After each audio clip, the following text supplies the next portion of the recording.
Sabi ni Lucky. Ano kaya ang malaki kay Lucky?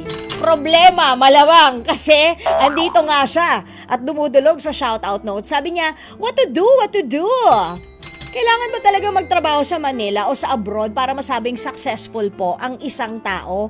5 years na rin po kasi ako sa LGU nag-work at okay naman ang buhay ko at pasahod dito, lalo na't mababa naman ang cost of living sa probinsya.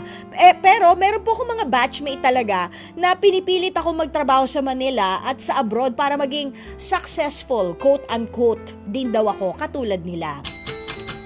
Naiinis lang ako kasi itong sukatan nila ng success. Gusto ko lang naman ng low-key na buhay pero kontento.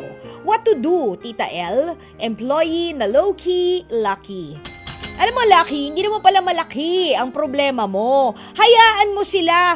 Kung binibilitel nila yung pagtatrabaho mo sa LGU, hayaan mo sila. Oo nga naman, bakit nga naman hindi mo gugustuhin na magtrabaho sa probinsya? Kung malapit lang yung bahay ninyo dyan sa munisipyo na pinagtatrabahunan mo, di less hassle of commuting kumpara kami dito sa Maynila. Di ba kasasabi ko lang sa inyo, grabe, Quezon City, papunta ng Mandaluyong 1 oras at kalahati. Pag MRT, max 30 minutes. But still, it would take a lot of time for you to go to work at umuwi sa inyong mga bahay, di ba?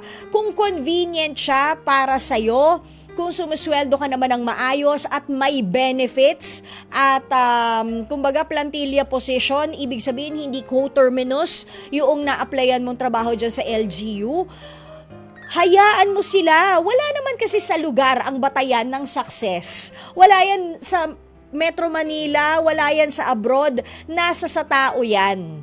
Ang himala ay nasa tao! Ganon!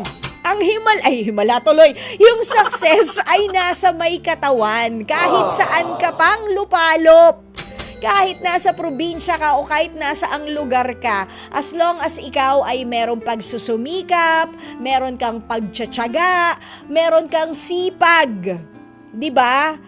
Sa iyong trabaho at mahal na mahal mo, you do your job with passion, ay nako, nothing can go wrong kahit nasaan ka pa. Kaya yung mga kaibigan mo na nagsasabi, yung mga kaibigan mo na feeling nila ang sukatan ng pagiging successful sa chosen field or sa career ay dito sa Metro Manila or sa abroad, ay nagkakamali kayo. Yung mga nasa abroad nga, miss na miss nilang umuwi dito sa Pilipinas Yung mga nasa Maynila nga, di ba, pag nagde-day off, umuwi pa rin sila sa kanilang mga probinsya. O ikaw, di napakang swerte mo, hayaan mo sila, wag mo silang pansinin. Also, if it doesn't matter, don't mind.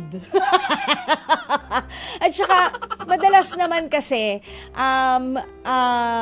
nagkakaroon ng mga misconceptions or they are mistaken for things na kasi hindi naman nila nakikita din yung galawan ng trabaho mo sa probinsya. Malamang pag nagbakasyon sila dyan, nag-leave of absence sila, on a work day, isama mo sa trabaho para mainggit sila ng bongga. Nothing beats the probinsya. Sariwa yung hangin. Mura ang bilihin kahit paano, lesser pollution, marami ka pang puno na matatanaw, gigisingin ka ng alarm clock niyong manok tsaka ng mga pag-chirp ng mga ibon sa umaga, nangangagatang lamig kahit hindi amihan season, hindi ba? Nothing beats the provincial life, lalong-lalo na kung okay naman ang sweldo mo, dyan ka. Bakit? Saan ba nagre-retire ang mga taga Metro Manila kapag sila ayaw na magtrabaho at retiring age na? Yung iba bumibili pa ng lupa sa probinsya at nagtatanim doon. 'Di ba? Ikaw nandiyan ka na, hamo sila. Wag mo silang pansinin. Che! Ganon. Che! Ganonin mo sila. Okay, makapunta po. Persona ng grata ko kayo dito. Charing! Nag-LGU ka, di ba? Ipa-persona ng grata mo. Charing! Eto na, shoutout note number 2. Si Eunice, parang inis na inis. Sabi niya, what to do, Tita L, for the nth time? Hiwalay na naman sa nth jowa ang kaibigan naming marupok. Ilang beses na po siyang umiiyak sa amin at shoulder to cry on naman ang papel namin sa mga emo moments niya. maraming beses namin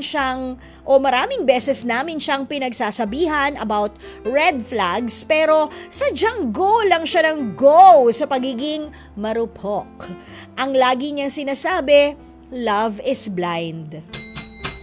Kulang na lang mabulag siya sa kakaiyak sa tuwing iniiwan siya ng mga lalaki. What to do sa kaibigan namin ganito, Tita L? Inis na inis, Eunice. Okay, Eunice, na inis. Wala kang magagawa sa ganyang klaseng kaibigan kung hindi maging shoulder to cry on na lang. I-ready nyo na lagi yung sarili ninyo. Kasi hindi na yan magbabago. Not until sarili niya mismo magising sa kahibangan niya. Pero kung kayo ang gigising at ibibigay ang mga red flags, baka masamain pa ni ate, kaya hayaan nyo siya. Hayaan nyo siya mauntog hanggang maging baku-baku na yung bungo niya. Kasi finally, when she has learned her lesson, matatauhan din yan. Huwag lang sanang mauna na magkaroon ng pisikalan or something like that. Magigising din yan sa katotohanan, huwag kang mag-alala. At pakisabi sa kanya, sabi ni Tita L, hindi love is blind. Kung siya ang gagamit, hindi love is blind, love is dumb. Sorry Diba? Kasi naman, ilang beses ba bago ka matuto? Kaya lang yun nga hanggat hindi kasi yung may katawan ang nakaka-realize nun at kayo ang mga nasa paligid, mga kaibigan nila, sobrang concerned sa kanya pero wala rin namang nangyayari. Darating din tayo sa breaking point, darating din tayo sa ating mga hangganan na nakakapagod na siyang maging kaibigan. Sige, hayaan na lang natin siya ma-fall.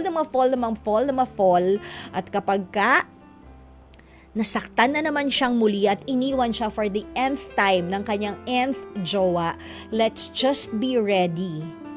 Para eto na naman, i-offer na naman natin ang ating mga shoulders, sa mga sleepless nights, para umiyak siya ng umiyak at mamugto ang kanyang mga mata. Diba? Baka ma-realize niya talaga, love is almost blind para sa kanya kasi baka lumuwa na yung mata niya kaiyak. Grabe.